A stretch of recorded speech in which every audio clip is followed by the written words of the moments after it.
On y va? C'est parti. Eh bien, c'est moi qui commence, Bah oui. c'est moi qui suis le chef. Non mais c'est incroyable.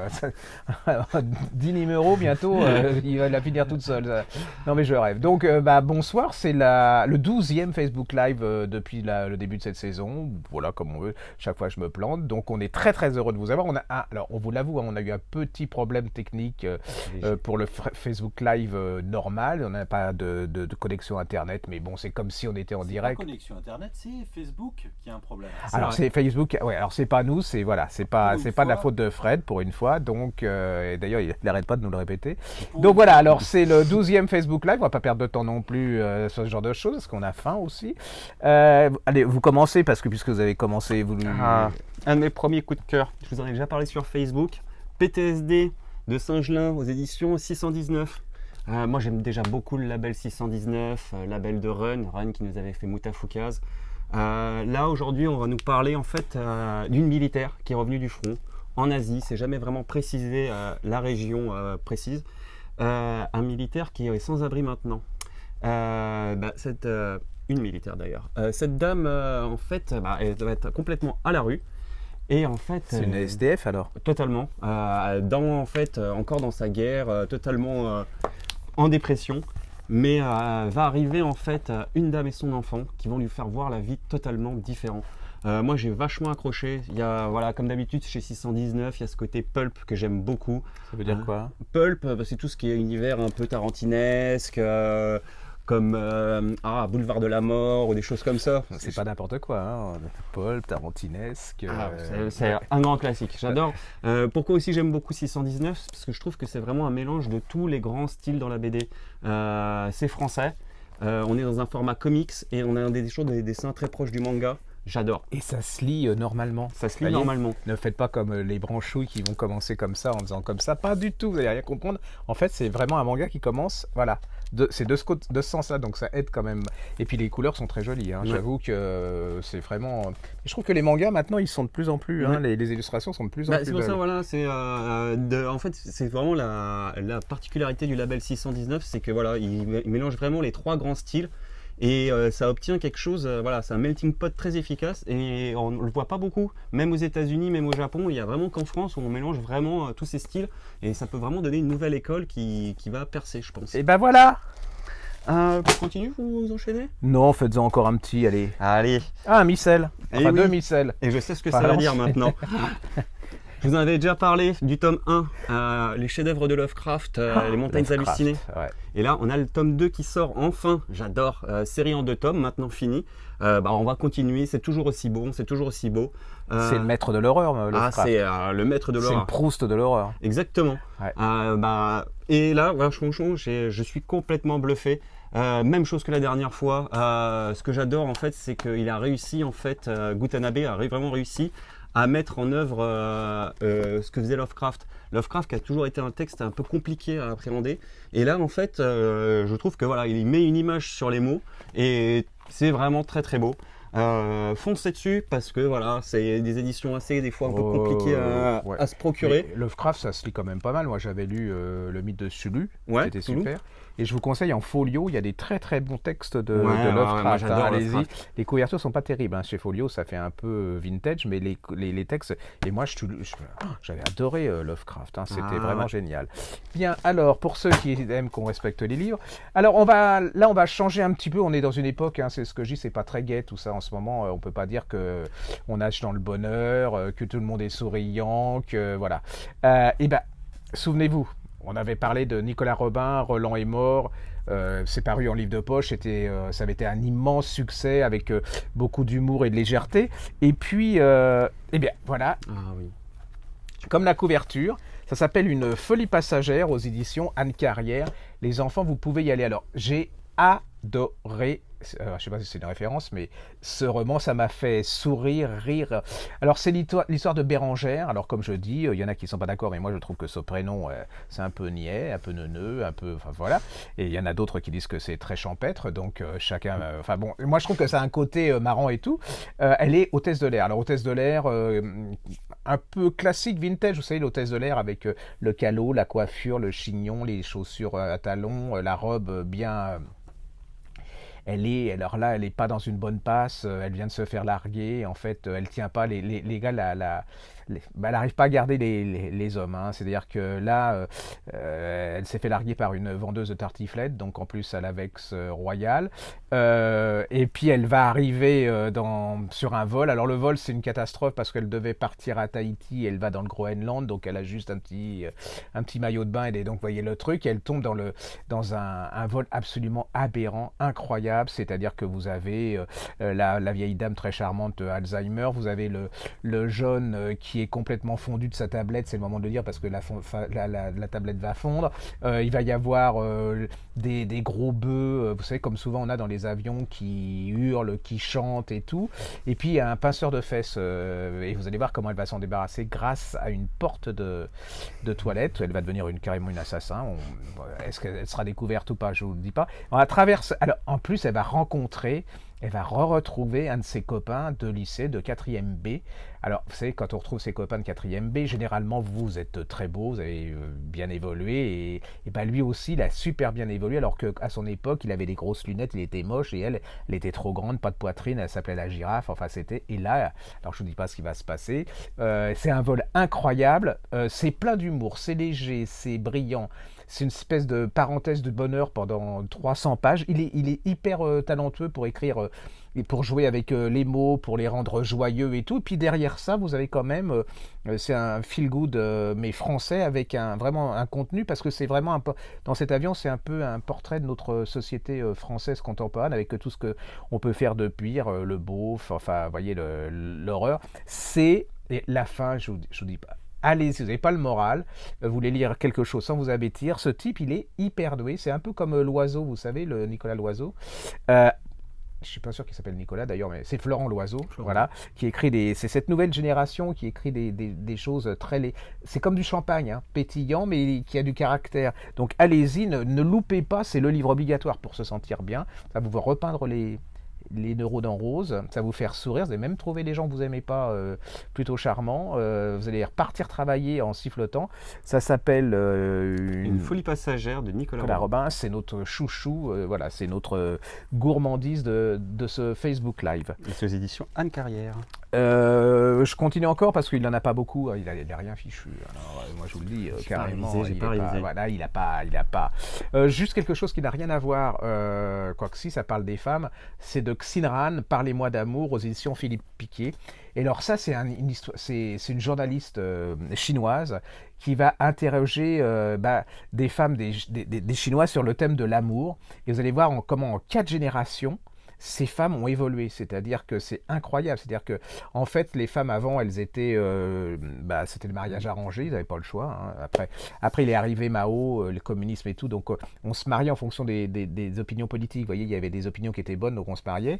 Là vous allez découvrir d'ailleurs qu'il y a une histoire de cette vieille dame, enfin non je ne vous la raconte pas, mais il y a quand même un truc assez extraordinaire, vous allez voir comment on peut avoir 80 ans et être vierge en ayant été marié pendant 45 ans. À l'époque de Mao. Après, vous avez une nouvelle génération, la troisième, elle, c'est l'argent. C'est-à-dire qu'ils veulent réussir, être l'égal des hommes et tout. Et puis là, on en arrive à la quatrième. La quatrième, c'est ils veulent vraiment découvrir l'amour, être bien dans leur vie. Ça se lit comme un roman. C'est des vides. Si vous êtes une femme, il faut lire ça parce que c'est incroyable comment la société chinoise, en 4 générations, a vraiment était complètement bouleversé. Il y a des témoignages qui vont de l'humour, qui vont de la tendresse, bouleversant et tout. C'est un très très... Moi je me suis fait avoir, j'ai commencé, et vous lâchez pas, c'est vraiment écrit d'une manière très vivante, puis elle est vraiment spécialiste. Si vous avez l'occasion, dans la collection poche de chez Piquier, elle avait écrit un livre qui s'appelle Les Chinoises, qui était absolument extraordinaire. Allez-y, c'est vraiment une des pages de l'histoire des femmes contemporaines, hein, et c'est un livre universel. Parlez-moi d'amour de Xinran aux éditions Piquet. Je vous en avais déjà parlé, on a déjà 2 tomes qui sont sortis dans cette collection. Et Amon revient, et Amon qui a vraiment inspiré en fait de la SF japonaise, mise en image par Kenji Tsurata aux éditions Latitude. Et là moi j'adore ce dessin, c'est vraiment une petite perle. La particularité des Amon, c'est en fait une personne qui en fait a une mémoire millénaire, voire plus, qui se souvient même de toute l'humanité. Pouvoir qui se transmet en fait de mère en fille et très de père en fils. Non, que de mère en fille. peu Et, sexiste, hein, cette histoire. Ah, mais moi j'ai adoré, c'est vraiment une petite perle.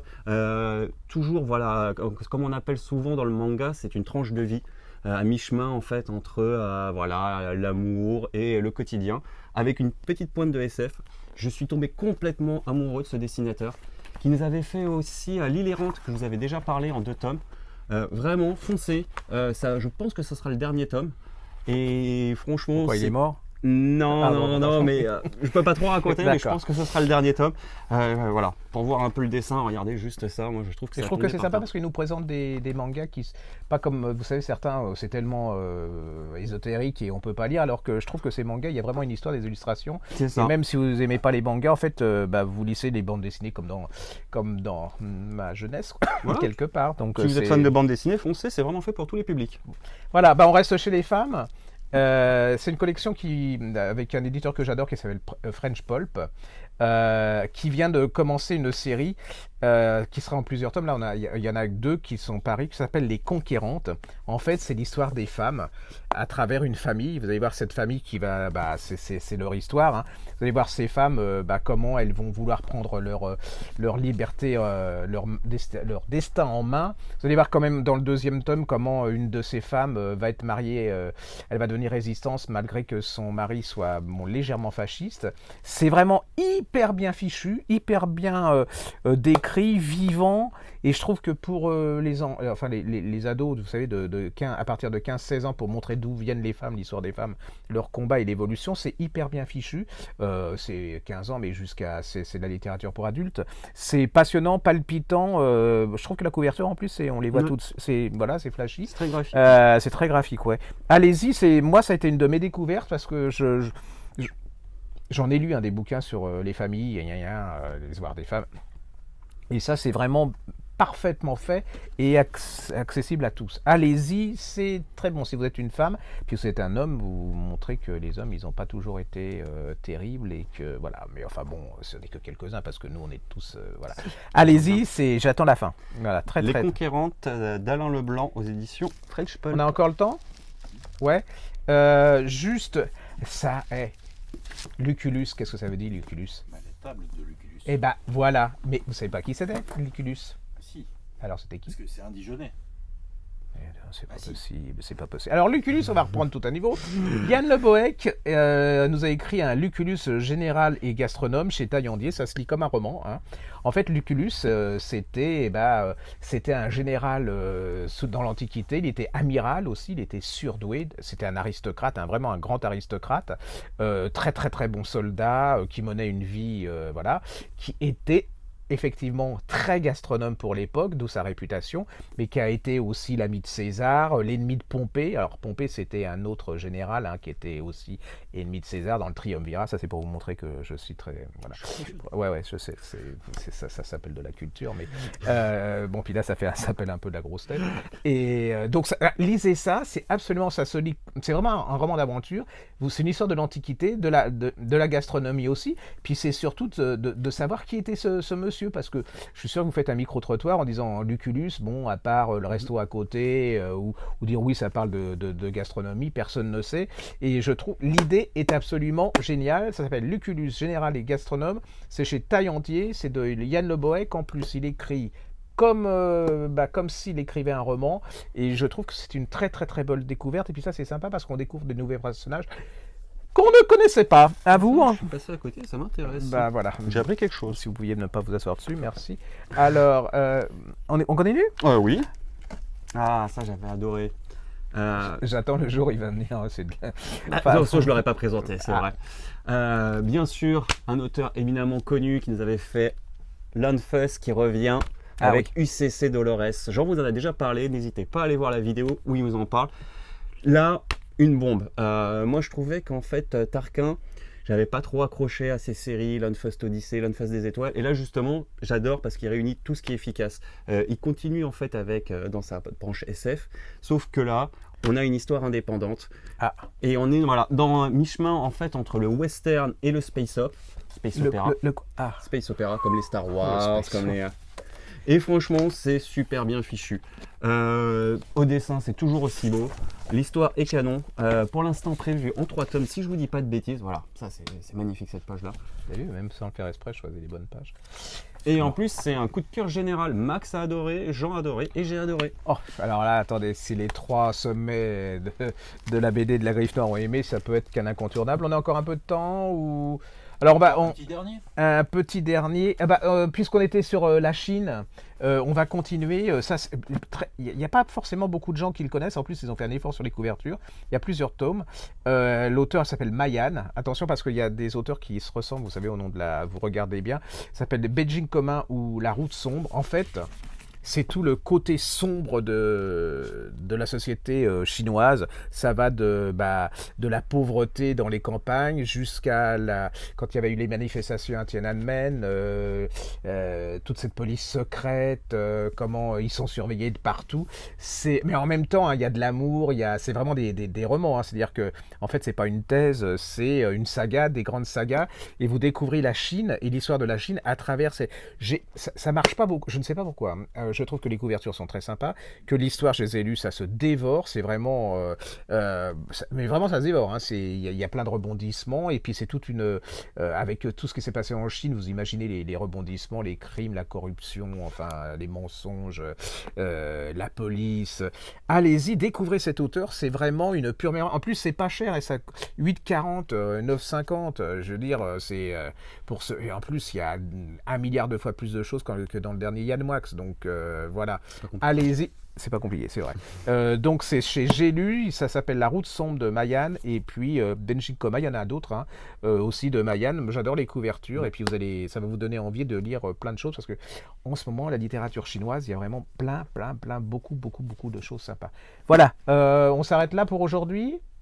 Ouais, alors on pourrait peut-être annoncer la soirée dédicace le 26. Ah bah oui, alors il y a quoi alors on a René Manzor, on a Nico Takian, on a Camille Agrébeux, on a Laurence Perrin. Voilà. Et le monsieur qui a fait le livre des merveilles. Le livre des merveilles. Voilà. Et qui, on les aura tous ensemble. Alors ça va être un truc quand même cornichon, c'est pas l'autre auteur, hein, c'est cornichon tranche de pâté, vin rouge. À la bonne franquette. À la bonne franquette, quand on disait ma grand-mère. Ça va être super sympa. C'est à partir de 18h jusqu'à fermeture des portes. En plus, c'est vraiment le genre de dédicace. Enfin, je vais même pas appeler ça de dédicace, c'est plutôt un apéro. C'est-à-dire qu'ils seront là, vous pourrez parler avec eux. Il n'y aura pas de barrière comme au Salon du Livre de Paris. C'est vraiment, si vous avez envie de les voir, ils vont vous rencontrer, ils vont vous parler de leurs livres, vous pouvez leur donner vos sentiments sur les lectures que vous avez fait.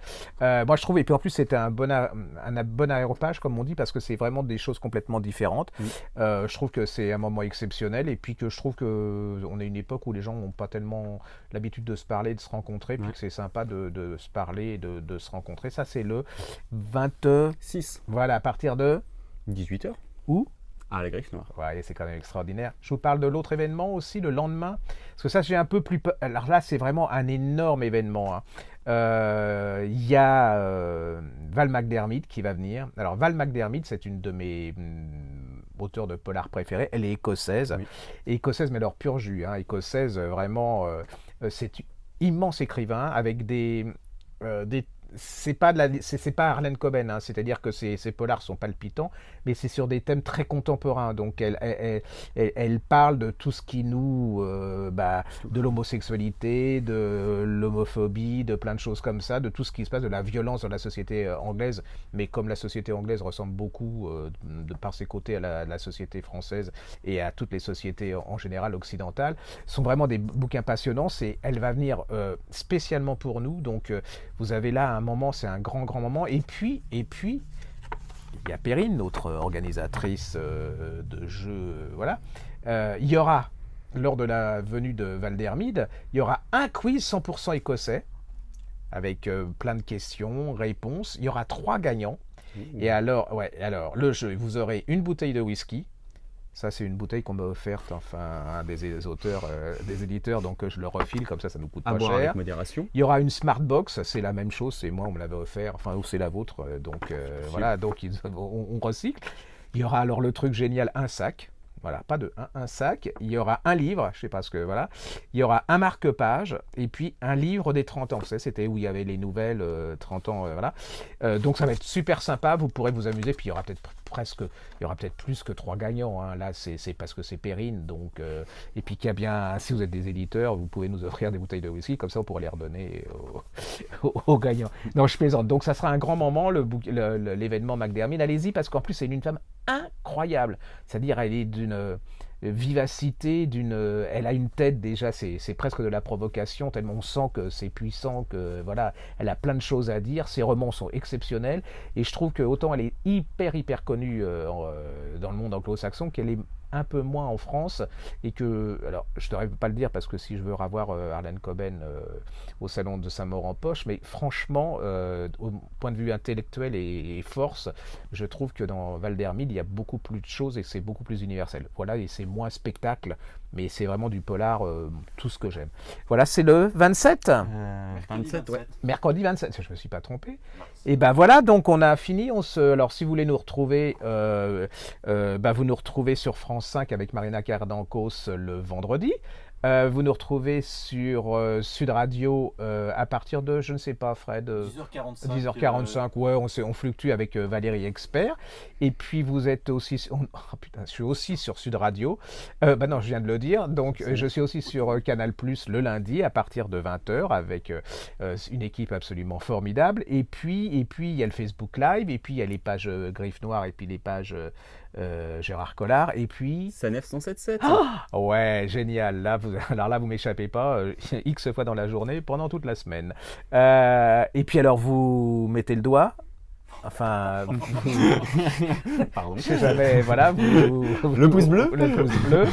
Chacun fait ce qu'il veut. Hein. Voilà. Et puis, vous abonnez, on va arriver au 9000. Oui. Attention, parce que c'est ce que j'ai dit. Hein. Le 9 millième sera tiré au sort et aura mes 10 romans préférés. Voilà. Donc, on y Pourquoi approche. pas 12 Puisqu'il y a 12 mois. Parce que c'est Gérard Collard et que je vois pas pourquoi. Puis en plus, c'est plus cher. 12, ça fait 2 en plus. Nous, on a. Voilà. On va s'arranger. Oui, on va peut-être s'arranger. Peut-être qu'on pourra donner des services de presse qu'on n'a pas aimés. Et en plus. Ah oui, parce qu'on peut faire aussi le perdant. On pourrait donner les 12 livres qu'on n'a pas aimés. Qu'on n'a pas aimé. Ouais, Ah ouais, génial, ça c'est génial. Si vous avez un ami, on lui offrira les 12 livres qu'on n'a pas aimés. Alors là, il y en a un, Christine Angot, Yann Moix. On peut même leur donner l'œuvre complète de Yann Moix et de voilà. On peut faire là. Voilà, mais uniquement pour les dames de plus de 50 ans. Non, mais je plaisante. Donc voilà, on se retrouve. Alors C'est le 3 avril. le 3 avril, voilà, le 3 avril, et puis on sera en bonne forme, Voilà. en pleine forme. Il aura pris des vacances, donc j'espère qu'il sera fraîche et dispot. Et puis on va retrouver Fred, égal à lui-même. Suivez-nous sur YouTube. On a Mélanie qui a fait une vidéo très Ah récemment. oui. Et Jean qui nous fait plein de vidéos ces derniers temps. Ouais. N'hésitez pas à aller voir et partager et regarder. Et même que je les mets. Ouais, elles sont- Moi-même, avec mes petites mains sur Facebook, voilà, et puis tous les livres qu'on aime, allez bien sur ces pages-là, parce que, alors, vous arrêtez pas de me dire, oui, mais alors, vous avez 5000 amis sur Facebook, votre page, on peut plus y aller. Mais allez sur la Griffe Noire, parce que j'essaye de faire le duplicata de ce que je mets sur ma page, sur le site de la Griffe Noire. Voilà, à bientôt, et puis Voilà. j'espère que vous ne serez pas trop ennuyés, et que vous reviendrez nous voir dans jour, 15 peut-être. jours, peut-être. À bientôt. Au revoir.